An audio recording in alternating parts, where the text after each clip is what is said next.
সুপ্রিয় দর্শক, আপনারা জানেন গত ৫ই আগস্ট রামগঞ্জ থানায় দুষ্কৃতিকারীরা আক্রমণ করে। এ সময় রামগঞ্জ থানা থেকে পুলিশের ব্যবহৃত অস্ত্র, গোলাবারুদ এবং হ্যান্ডকাপ, ওয়াকি-টকি থেকে শুরু করে বিভিন্ন ধরনের আগ্নেয়াস্ত্র লুট হয়ে যায় এবং হারিয়ে যায়।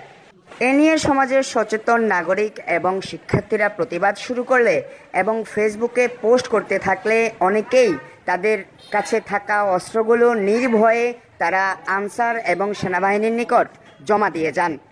পুলিশের লুট হয়ে যাওয়া এবং হারিয়ে যাওয়া অস্ত্রগুলির পাশাপাশি এ সময় আমরা দেখতে পাই ল্যাপটপ এবং মোবাইল সহ নানা প্রয়োজনীয় রাষ্ট্রীয় সম্পদ ফেরত দিয়ে গেছেন অনেক সচেতন নাগরিক।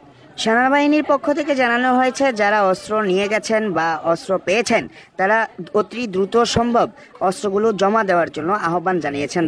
তারা বলছেন যারা এখন অস্ত্র জমা দিবেন নির্ভয়ে নিশ্চিন্তে তারা অস্ত্র জমা দিতে পারেন, কিন্তু অস্ত্র জমা না দিলে পরবর্তীতে যারা অস্ত্র নিয়েছেন তাদের বিরুদ্ধে কঠোর থেকে কঠোরতম ব্যবস্থা গ্রহণ করা হবে।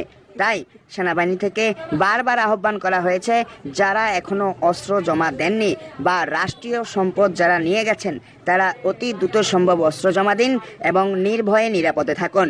কারণ ভবিষ্যতে যারা অস্ত্র নিয়েছেন তাদেরকে চিহ্নিত করে তাদের বিরুদ্ধে কঠোরভাবে আইনগত পদক্ষেপ নেওয়া হবে। প্রিয় দর্শক, রামগঞ্জ সমাচার নতুন দিনের পর্তয়ে যারা এখনও রামগঞ্জ সমাচার পেজটিতে লাইক করেননি তারা অতি দ্রুত লাইক কিংবা ফলো করে রামগঞ্জ সমাচারের সাথেই থাকুন। রামগঞ্জের সকল ধরনের আপডেট সবার আগে পেতে রামগঞ্জ সমাচার পেজে লাইক করে আমাদের সাথেই থাকুন। রামগঞ্জ সমাচার থেকে কনক মজুমদার, রামগঞ্জ, লক্ষ্মীপুর।